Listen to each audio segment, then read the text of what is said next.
नाश्त्यासाठी मी आज थालीपीठ बनवलं होतं. ते बनवायच्या आधी ना माझी खूप चिडचिड झाली.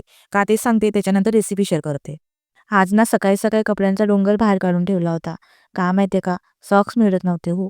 4 दिवस झाले नाही कपाट आवरून. कपडे इकडचे-तिकडे कधी झाले तेच कळत नाही. इनमीन 3 माणसं पण कपडे बघा किती. याच कपड्यामध्ये ना रियांच्या बाबांचं सॉक्स मिळत नव्हतं. त्यामुळे त्यांना ऑफिसला जायला लेट झाला होता आणि माझी आणि त्यांची दोघांचीही चिडचिड झाली होती. स्वीटशी स्माइल येत रियान सुटला होता आणि आमची चिडचिड दूर होऊन गेली.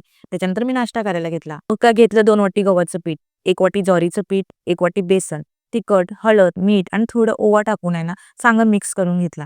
त्याच्यामध्ये बारीक चिरलेला कांदा टाकून घेतला, कोथिंबीर टाकून घेतली, आलं, लसूण आणि मिरचीची पेस्ट केली होती ती टाकून घेतली. थोडं-थोडं पाणी टाकून मीठ छान असं मळून घेतलं आणि अर्ध्या तासासाठी ठेवून त्याच्यानंतर पटापट मी पोलपाट घेतलं. पोलपाटावर एक छोटासा कपडा घेतला आणि त्याच्यावर गोल-गोल आकाराचे धपाटे म्हणजे थालीपीठ बनवून घेतलं.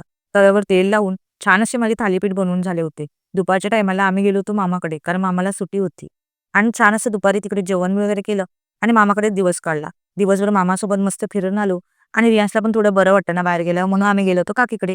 असा होता आजचा दिवस. भेटूया पुढच्या ब्लॉगमध्ये. बाय.